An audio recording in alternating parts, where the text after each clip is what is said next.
ចាសួស្តីជំរាបសួរពុកម៉ែបងប្អូនចាផ្កាអង្គាបបងចាខាងក្រោយផ្ទះខ្ញុំហ្នឹងណាចា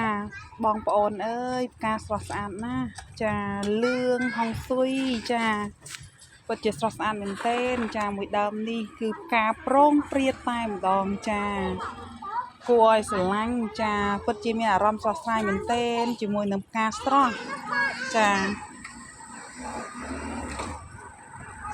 សួស្តីជំរាបសួរពុកម៉ែបងប្អូនចាផ្កាអង្គាសចាបោសចាហេងទាំងអស់គ្នាពិតជាស្រស់ស្អាតមែនទែនចាបានដោះមួយដើមក្រោយផ្ទះនាងខ្ញុំចានាងខ្ញុំទៅកលេចឃើញអញ្ចឹងណាចាពិតជាហេងសំណាងល្អមែនទែនចាផ្កាលិ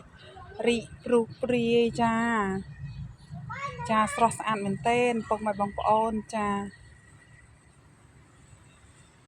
សួស្តីជំរាបសួរពុកម៉ែបងប្អូនចាដើរក៏ក្រោយផ្ទះនាងខ្ញុំនឹងផ្ការីកពប្រងចាផ្កាអង្គាបោកចានេះបើថាចូលឆ្នាំចិនត្រូវណាចាជាផ្កានឹមហេងនឹមសំណាងចារស់ស៊ីមានបានផ្កានេះនឹងចាចិនណាចូលចិត្តដាក់ណាចា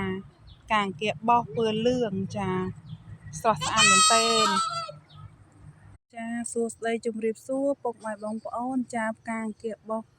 ចារីកប្រងព្រាយស្រស់ស្អាតមែនទែនពុកម៉ែបងប្អូនអើយចានៅខាងក្រោយផ្ទះនាងខ្ញុំអញ្ចឹងណានាងខ្ញុំទៅកលែងឃើញថាមានការដងអង្គាបបោះដុះយ៉ាងស្រស់ស្អាតនៅខាងក្រោយផ្ទះអញ្ចឹងណាចាខ្ញុំស្រឡាញ់ផ្កាចា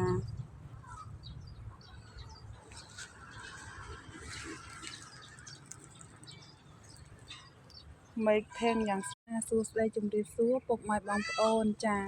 ផ្កាអង្គាបោះយ៉ាងស្រស់ស្អាតចា